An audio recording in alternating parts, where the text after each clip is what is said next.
ورحمۃ اللہ وبرکاتہ۔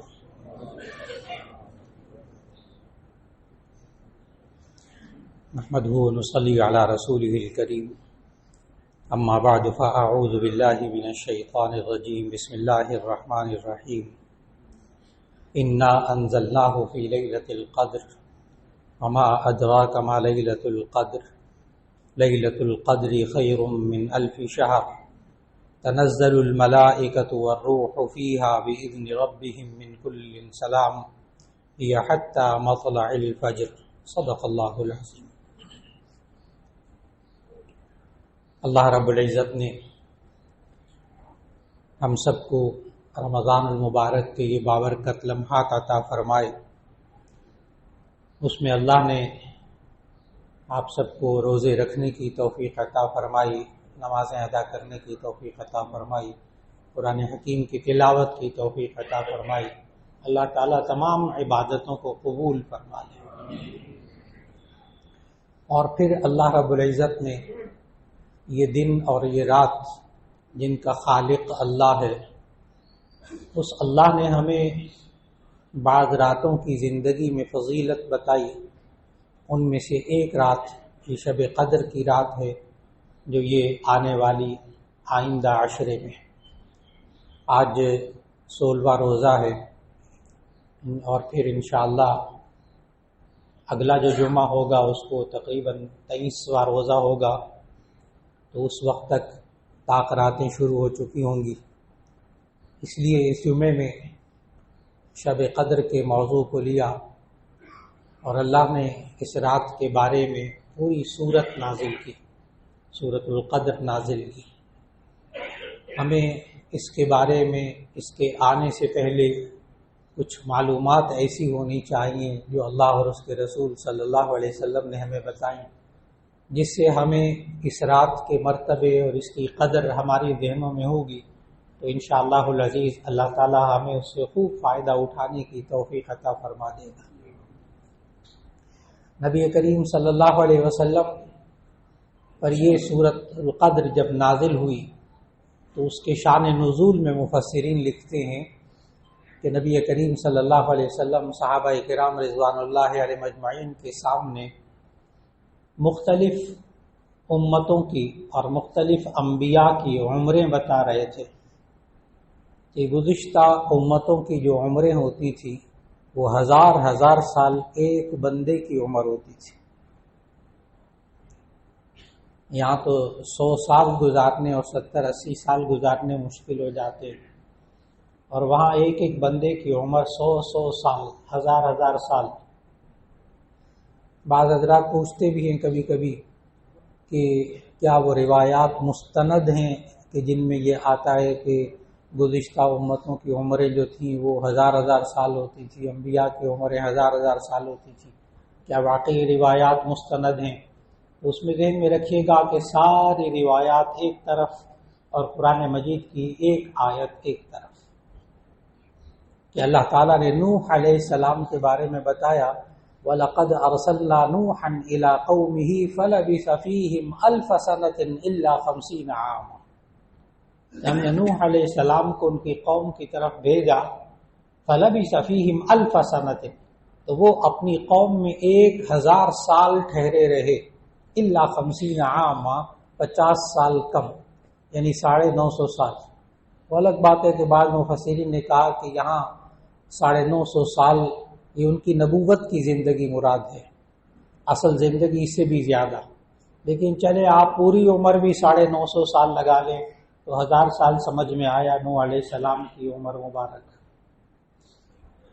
اور پھر جب نبی کریم صلی اللہ علیہ وسلم نے گزشتہ امتوں کی عمریں بتائیں تو ساتھ ہی امت محمدی علیہ السلام کی عمریں بھی بتا دی، اور فرمایا کہ ان کی عمریں کم ہوں گی ان سے۔ تو بہت ایک سیدھا سا سوال ہے جو ہمارے ذہنوں میں آتا ہے، صحابہ کے ذہنوں میں بھی آ گیا کہ یا رسول اللہ صلی اللہ علیہ وسلم، ان کی اگر ہزار سال عمر ہوتی تھی تو ایسی صورت میں ہماری عمر کم ہوگی، تو ہم چاہے دن رات عبادت کرتے رہیں، ہم ان کے برابر تو نیکیاں نہیں پا سکتے۔ بس یہ سوال صحابہ کا کرنا تھا کہ اللہ تعالیٰ نے یہ سورت نازل کر دی جو ابھی تلاوت کی، سورۃ القدر، اور اس میں اللہ تعالیٰ نے اس سوال کا جواب بھی دیا، انا انزلناہ فی لیلۃ القدر وما ادراک ما لیلۃ القدر لیلۃ القدر خیر من الف شہر، کہ ہم نے اس قرآن حکیم کو شب قدر میں اتارا، آپ کو کیا معلوم کہ شب قدر کا کیا مقام ہے؟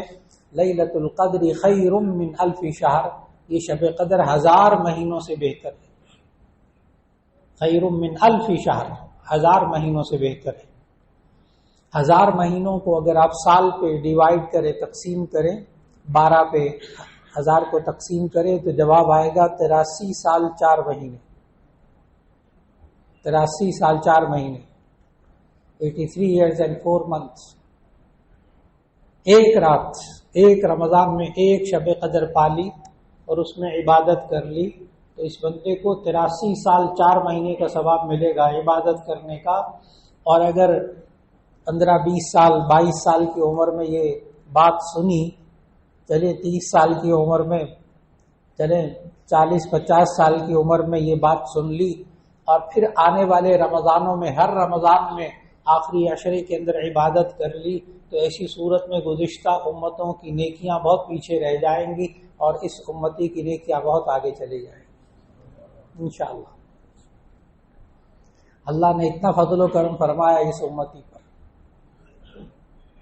اور یہ شب قدر میں اللہ نے اس کا مقام کیا بیان کیا، خود کیا بیان کیا، اس کو ذہن میں رکھنا ہوگا، اور پھر ساتھ یہ کہ ہمیں شب قدر میں کیسے رہنا ہوگا، کیا عبادات کرنی ہوں گی، اور پھر اس کے ساتھ ساتھ یہ کہ ہم شب قدر کیسے معلوم کریں، اس کا طریقہ نبی صلی اللہ علیہ وسلم نے کیا بتایا، یعنی آپ کو خود پکا پتہ چل جائے کہ شب قدر میں نے عبادت کی ہے، اس کا طریقہ بھی ذہن میں رکھیے گا۔ سب سے پہلے تو اللہ تعالیٰ نے خود اس صورت کے اندر جو فضائل بتائے، انا انزلناہ فی لیلۃ القدر، بے شک ہم نے اس قرآن مجید کو شب قدر میں نازل کیا، رمضان کے اندر نازل کیا اور شب قدر میں نازل کیا۔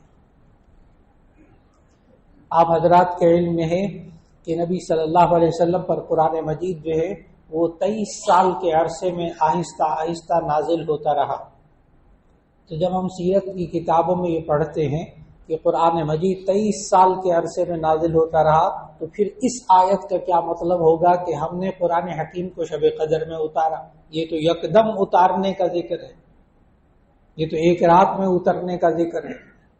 تو اس کا جواب مفسرین نے احادیث کی روشنی میں لکھا ہے کہ دراصل لوح محفوظ سے آسمان دنیا پہ جو قرآن حکیم اترا وہ شب قدر میں اترا اور ایک رات میں اترا۔ لوح محفوظ سے آسمان دنیا پہ قرآن حکیم وہ انا انزلناہ فی لیلۃ القدر، ہم نے اس کو شب قدر میں نازل کیا۔ اور پھر آگے احادیث کی روشنی میں تفسیر لکھی، اور لوح محفوظ سے آسمان دنیا پہ ایک رات میں، اور آسمان دنیا سے آخری نبی حضرت محمد رسول اللہ صلی اللہ علیہ وسلم پر نازل ہوتا رہا 23 سال کے عرصے میں۔ علامہ سیوطی رحمہ اللہ نے الاتقان کے اندر علوم القرآن، الاتقان فی علوم القرآن، بڑی شاندار کتاب ہے ان کی قرآن حکیم کے بارے میں، معلومات کے بارے میں، پہلے عربی میں موجود تھی، اب اس کا اردو ترجمہ بھی ہو چکا، کمال کی کتاب ہے الاتقان۔ اس میں انہوں نے کمال کر دیا قرآن مجید کی معلومات کے بارے میں، کون سی آیتیں رات کو اتری، کون سی آیتیں دن کو اتری، کون سی سفر میں اتری، کون سی حضر میں اتری، کون مکہ میں اتری، کون مدینہ میں اتری، کون سی ہجرت سے پہلے نازل ہوئی، کون سی آیتیں ہجرت کے بعد نازل ہوئی، کب کون سی صورت نازل ہوئی، قرآن حکیم کے نزول کی تاریخ کمال کر دیا۔ انہوں نے وہاں باقاعدہ دن، مہینے، سال شمار کر کے بتائے کہ کتنی مدت تک قرآن نازل ہوتا رہا۔ انہوں نے لکھا کہ 22 سال 2 مہینے 22 دن میں قرآن نازل ہوا، جس کو ہم 23 سال کہتے ہیں، جس کو ہم عام طور پر 23 سال کہتے ہیں۔ 22 سال 2 مہینے اور 22 دن یہ قرآن نازل ہوتا رہا۔ لیکن اللہ تعالیٰ اس بات کو جب قرآن مجید میں بیان کرتا ہے تو عربی زبان بڑی گہری زبان، بہت گہری زبان، جب اللہ تعالیٰ قرآن مجید کے اندر اس صورت میں ایک رات میں قرآن مجید نازل، آپ جب قرآن مجید کی تلاوت کریں تو قرآن مجید نازل کرنے کے لیے اللہ تعالیٰ نے 2 صیغے قرآن مجید میں ذکر کیے ہیں. ایک ہے انا انزلناہ فی لیلۃ القدر کہ ہم نے اس کو شب قدر میں اتارا، انزلناہ. اور ایک آپ قرآن کے بارے میں پڑھتے ہیں انا نحن نزلنا الذکر وانا لہ لحافظون. ایک ہے نزلنا ہم نے نازل کیا، ایک ہے انزلنا ہم نے نازل کیا. 2 الگ الگ لفظ ہیں، لیکن مفسرین نے یہاں بات لکھی کہ عربی زبان میں یہ دونوں صیغے الگ الگ بابوں سے آئے ہیں. انزلناہ یہ انزل ینزل انزالا، انزلہ کا معنی ایک دم کسی چیز کا اترنا. جب عربی میں بیان کرنا ہو کہ ایک دم کسی چیز کو اتارنا بیان کرنا ہو تو اس کے لیے باب افعال لے کر آتے ہیں. انزل ینزل انزالا، انزلہ کا معنی ایک دم اترا. اور نزل ینزل یہ باب تفعیل ہے، اور باب تفعیل کا خاصہ تدریج ہوتا ہے، یعنی درجہ بدرجہ، سٹیپ بائی سٹیپ، آہستہ آہستہ نازل ہونا. تو جہاں اللہ نے آہستہ آہستہ قرآن نازل ہونے کا ذکر کیا، وہاں اللہ نے کہا انا نحن نزلنا الذکر وانا لہ لحافظون، بے شک ہم نے قرآن حکیم کو آہستہ آہستہ نازل کیا اور بے شک ہم ہی اس کی حفاظت کرنے والے ہیں. لیکن جہاں اللہ نے ایک دم قرآن کو نازل کرنے کا ذکر کیا، وہاں کہا انا انزلناہ فی لیلۃ القدر. تو دونوں لفظوں میں فرق بتایا کہ انزلنا کا معنی ہم نے ایک دم نازل کیا وہ شب قدر میں، اور جہاں 23 سال کے عرصے میں نازل ہونے کا ذکر کیا وہاں نزلنا کہا. لہذا قرآن مجید میں شب قدر کی ایک فضیلت تو یہ معلوم ہوئی کہ اللہ نے اس ایک رات میں قرآن مجید نازل کیا. انا انزلناہ فی لیلۃ القدر وما ادراک ما لیلۃ القدر لیلۃ القدر خیر من الف شہر. یہ دوسری فضیلت، لیلۃ القدر خیر من الف شہر، کہ یہ شب قدر 1000 مہینوں سے بہتر ہے. 2 فضیلتیں ہو گئی. اور 1000 مہینوں سے آپ نے سمجھ لیا کہ 23 سال 4 مہینے. اور یہ بھی اللہ نے یہاں یہ نہیں کہا کہ 23 سال 4 مہینوں کے برابر ثواب ملتا ہے، کہا خیر من الف شہر، 1000 مہینوں سے بہتر ثواب ملتا ہے. اب وہ 23 سال سے بھی زیادہ اللہ ثواب دینا چاہے، اللہ قدرت رکھتا ہے ایک رات کے اندر. 2 فضیلتیں ہو گئی. پھر تیسری فضیلت اللہ نے بیان کی تنزل الملائکۃ والروح فیہا باذن ربہم من کل امر سلام. تیسری فضیلت یہ کہ اللہ تعالیٰ اس رات کے اندر فرشتوں کو نازل کرتا ہے اور روح القدس یعنی جبرائیل علیہ السلام کو نازل کرتا ہے. ہر کام جو سلامتی والا ہوتا ہے وہ اللہ کے حکم سے لے کر نازل ہوتے ہیں. چنانچہ بعد مفسرین نے لکھا کہ اس میں آئندہ ہونے والے جو کام ہوتے ہیں وہ اللہ تعالیٰ اس رات کے اندر طے فرما دیتا ہے بندوں کے لیے. ویسے اس کے علم میں جب سے انسان کی پیدائش سے پہلے، کائنات کی پیدائش سے پہلے سے لے کر اور قیامت تک اس کے بعد کا سارا علم اللہ کو حاصل ہے. لیکن اللہ تعالیٰ اس رات میں ہر بندے کے رزق کو، اس کی روزی کو، اس کی زندگی کو، اس کے نیک اعمال کو اور اس کی تمام خیر اور شر کو اللہ تعالیٰ طے کرتا ہے اس رات کے اندر. اس لیے اس کو لیلۃ القدر بھی کہتے ہیں. قدر کا ایک مرتبہ ہوتا ہے مرتبہ، قدر کا ایک معنی مرتبہ، مرتبے والی رات، بڑی رتبے والی رات. اور ایک قدر کا معنی ہوتا ہے اندازہ کرنا، جس سے لفظ تقدیر بنا ہے، قدر یقدر تقدیرا. تو قدر کا ایک معنی اندازہ کرنا بھی ہے، طے کرنا بھی ہے. تو اللہ اس رات کے اندر طے بھی کرتا ہے. ہم نے دعا بھی مانگنی ہے اس رات کے اندر کہ اے اللہ تو 4 چیزیں اس رات کے اندر طے کرتا ہے. رزق طے کرتا ہے، اے اللہ ہمیں حلال رزق کمانے کی توفیق عطا فرما.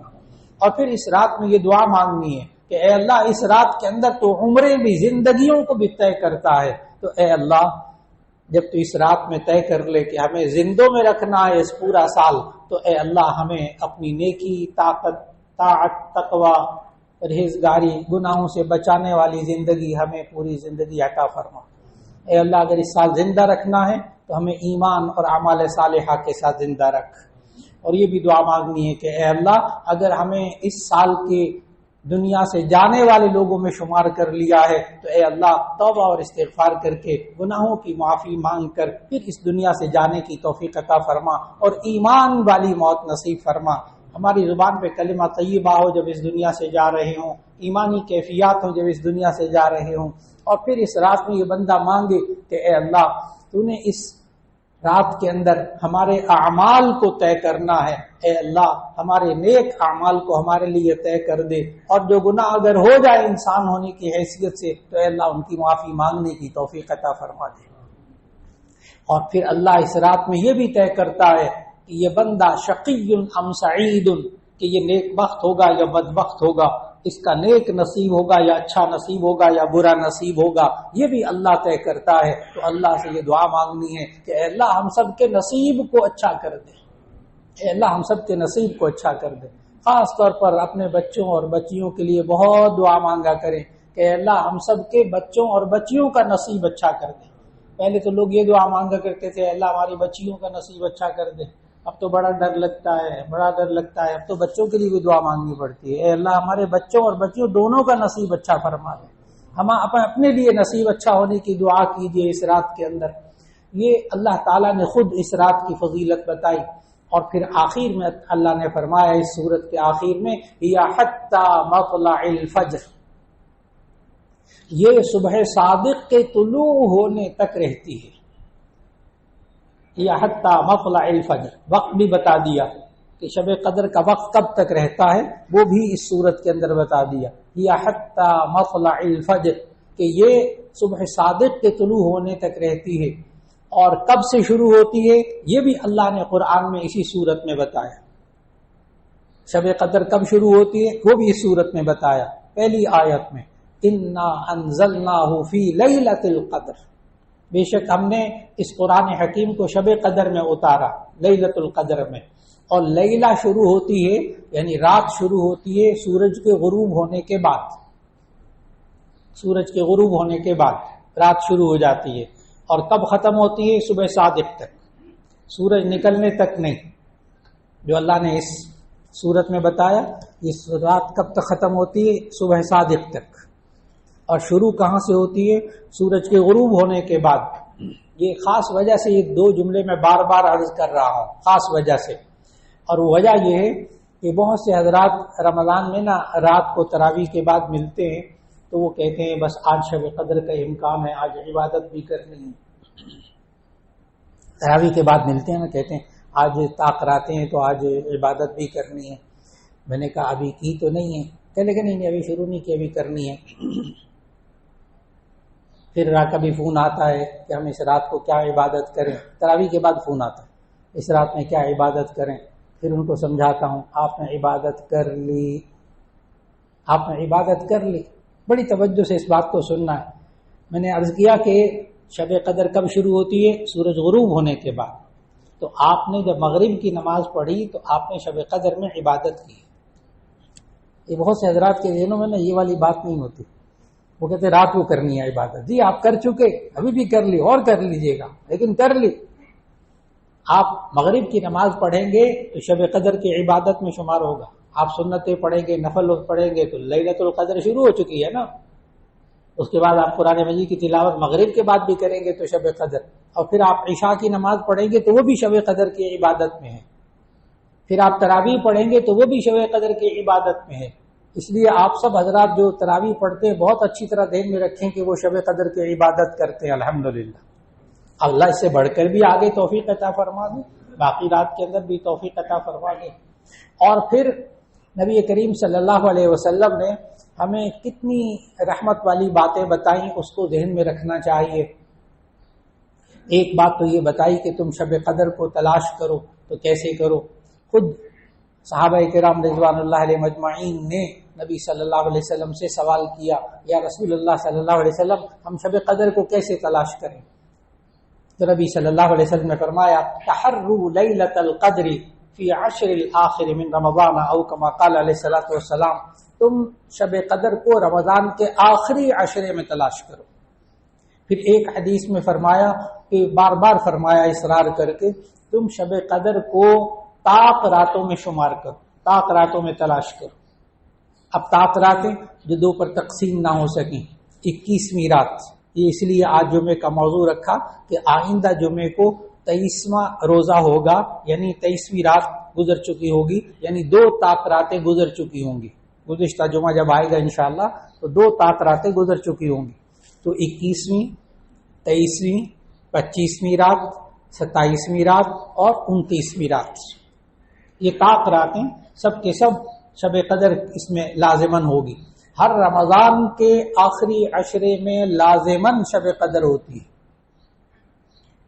اب میں نے عرض کیا شروع کے اندر کہ آپ حضرات کیسے یقین کر لیں گے کہ ہم نے اس رمضان میں شب قدر کو پا لیا ہے، کیسے یقین کریں گے؟ تو اگر باتیں سمجھ میں آ رہی ہیں آہستہ آہستہ، میرے ذہن کے ساتھ ساتھ اپنے ذہن کو چلا رہے ہیں، تو آپ فوراً سمجھ گئے کہ اب اگر ساری طاق راتوں کے اندر عبادت کی، لازماً اس نے شب قدر کی عبادت کی۔ اگر ان طاق راتوں میں عبادت کر لی تو لازماً شب قدر میں عبادت کر لی۔ مت سوچیے گا ذہن کے اندر کہ فلاں ملک کے اندر تو طاق رات نہیں ہے، یہاں پاکستان میں طاق رات ہے۔ بعض لوگ کہتے تھے پہلے کہ وہ سعودی عرب میں فلاں تاریخ کو طاق رات ہوتی ہے اور فلاں جگہ میں فلاں تاریخ کو پاکستان میں اور ہوتی ہے، تو کون سی تاریخ مراد ہے؟ کہاں طاق رات ہوگی؟ جہاں جہاں، یاد رکھ لیجئے گا، جہاں جہاں چاند کے اعتبار سے طاق رات ہوگی وہاں انشاءاللہ العزیز اللہ تعالیٰ اس طاق رات کا ثواب عطا فرما دے گا۔ اپنے اپنے ملک کو دیکھنا ہے، اپنے اپنے ملک کو۔ اگرچہ اس دفعہ آپ سب حضرات کو، پاکستان والوں کو یہ سعادت حاصل ہو رہی ہے کہ جب شب قدر سعودی عرب میں ہوگی اسی تاریخ میں شب قدر یہاں پاکستان میں ہوگی۔ اس دفعہ یہ بھی اللہ نعمت دے رہا ہے، جو انسان سوچتا رہتا بیٹھا ہوا کہ جی شب قدر وہاں سعودی عرب میں، کیونکہ سعودیہ کا روزہ اور پاکستان کا روزہ اس وقت ایک ساتھ چل رہے ہیں، لہذا وہاں بھی جو شب قدر ہوگی وہی یہاں بھی شب قدر ہوگی انشاءاللہ۔ لیکن اور ملکوں کے اندر بعض ایسے ملک ہیں جن کے اندر ہمارے یہاں دن ہے وہاں رات ہے، تو اسی صورت میں وہاں تو بالکل ہی تاریخ مختلف ہوتی ہے، تو انسان الجھتا رہتا ہے کہ کہاں یہ شب قدر ہوگی اور کہاں معتبر ہوگی۔ اس کا جواب ذہن میں رکھ لیجئے گا کہ ہم نے اپنے دماغ سے پلاسٹک اور لوہے کے ڈبے بنائے ہوئے ہیں، ڈبیاں بنائی ہوئی ہیں جن کو ہم کمپیوٹر کہتے ہیں۔ اپنے ذہن سے، اپنے دماغ سے ہم نے کمپیوٹر بنائے ہیں، انسان نے اپنے ذہن سے بنایا، اللہ نے توفیق دی، اور اس کمپیوٹر کے ذریعے بہت نوجوان، چھوٹے چھوٹے نوجوان ماشاءاللہ اس بات کو سمجھ جائیں گے کہ وہ کمانڈ دیتے ہیں کمپیوٹر کو کہ یہ میرا پیغام ہے، یہ میری ای میل ہے، یہ میرا پیغام ہے، فلاں ملک کے فلاں وقت کے مطابق اس کو ڈیلیور کر دیا جائے، اس میرے پیغام کو۔ چنانچہ جب وہ کمانڈ دیتے ہیں اس پروگرام میں تو اس تاریخ کو اس ملک کے اس وقت کے مطابق اس بندے کو پیغام پہنچ جاتا ہے۔ تو جب انسان نے، مخلوق نے، ایک انسان نے اپنے دماغ سے ایسے آلات تیار کر لیے ہیں کہ جس ملک میں جو وقت ہوگا اس وقت وہ پیغام وہ پہنچانے پر قدرت رکھتا ہے ایک انسان، تو اللہ قدرت نہیں رکھتا کہ جہاں طاق رات ہوگی وہاں وہ اللہ رحمت نازل کر دے؟ ان اللہ علی کل شیء قدیر۔ ہم نے اپنے دماغوں سے ایسی چیزیں بنا لی ہیں تو اللہ تعالیٰ جہاں کہیں طاق رات ہوگی وہاں اللہ تعالیٰ ثواب عطا فرما دے گا۔ اس الجھن سے نکلے کہ یہاں طاق رات ہے تو وہاں نہیں ہے، اس سے نکلیں، اللہ تعالیٰ قادر اپنے اپنے ملک کے اعتبار سے۔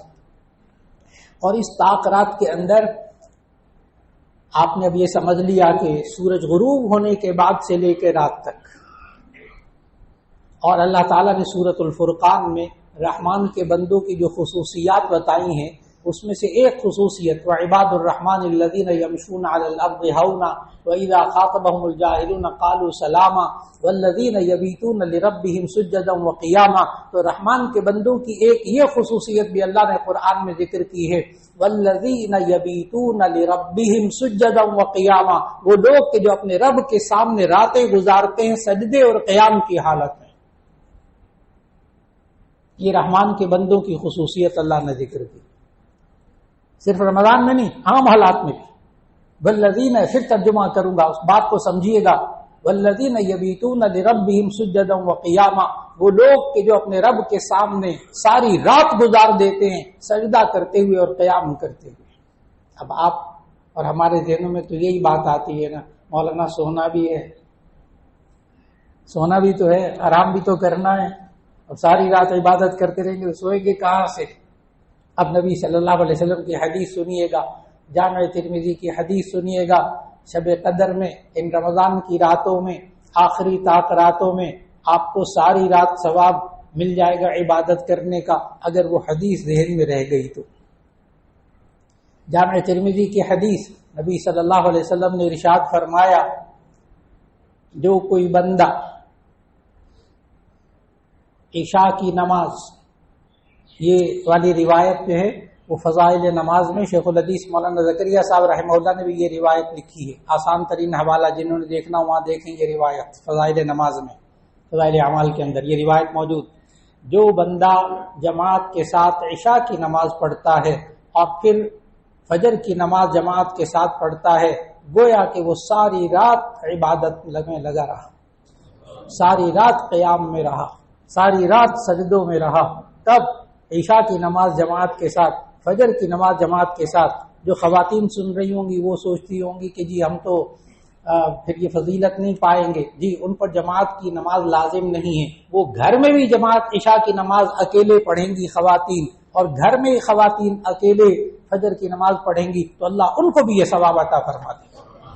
تو جو حضرات نہ کر سکیں رات کی عبادت، ہمت نہ ہو تو جتنا ہو سکے واقعی جاگ لیجئے، واقعی جاگ لیجئے۔ ایک ہے حقیقت والا ثواب، ایک ہے فضیلت والا ثواب، ایک ہے حقیقت والا۔ کہیں یہ حدیث سن کر نا سارے لوگ سو ہی نہ جائیں نا کہ مولانا صاحب نے وہ حدیث بیان کر دی تھی، بس عشاء کی نماز پڑھو، فجر کی نماز پڑھو، باقی سو جاؤ شب قدر کے اندر، نہیں، اس بات کو بھی اب سمجھنا ہے۔ ایک ہے حقیقت والا ثواب، ایک ہے فضیلت والا ثواب۔ اگر آپ قرآن حکیم کی ایک سورۃ الاخلاص ایک مرتبہ پڑھیں تو بخاری شریف کی حدیث ہے کہ ثلث القرآن، اس کو 1/3 قرآن پڑھنے کا ثواب ملتا ہے، اور 3 دفعہ قل هو اللہ پڑھیں گے تو پورے قرآن کا ثواب ملے گا۔ کیا ہم پورا قرآن پڑھنا چھوڑ دیں؟ کیا ہم پورا قرآن پڑھنا چھوڑ دیں؟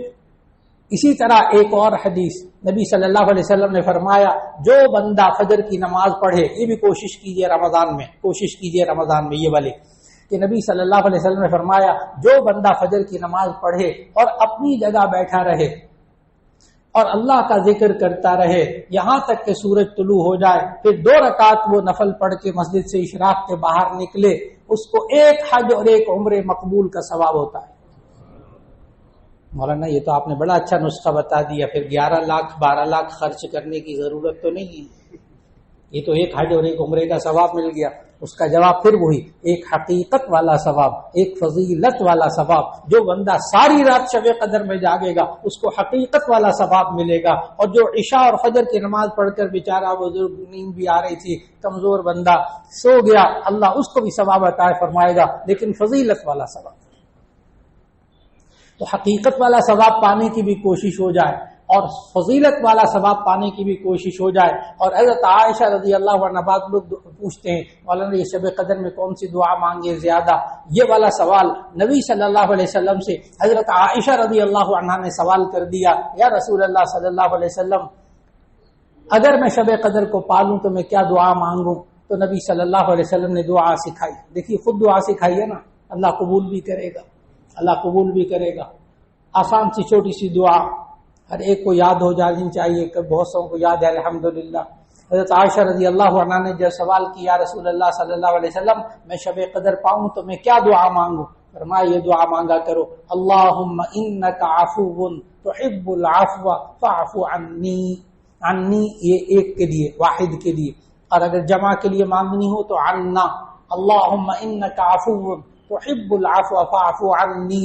اے اللہ، ترجمہ غور سے، اللہم انک عفو، اے اللہ بے شک آپ بہت زیادہ معاف کرنے والے ہیں، تحب العفو آپ معافی کو پسند کرتے ہیں، فاعف عنی آپ مجھے معاف کر دیجیے۔ تو اس رات میں اپنے خوب گناہوں کی بندہ معافی مانگے، اللہ کرے کہ آخری عشرہ ایسا آئے کہ عتق من النار، جہنم کی آگ سے آزادی کا عشرہ ہو اور اللہ سارے گناہ معاف کر چکا ہو۔ اللہ رب العزت ہم سب کو اس آنے والی مرتبے والی رات شب قدر اللہ تعالیٰ اس کی قدر کی توفیق عطا فرمائے، اس میں عبادت کی توفیق عطا فرمائے، اور اس میں ہونے والی تمام دعاؤں کو اللہ تعالیٰ قبول فرما لے۔ وآخر دعوانا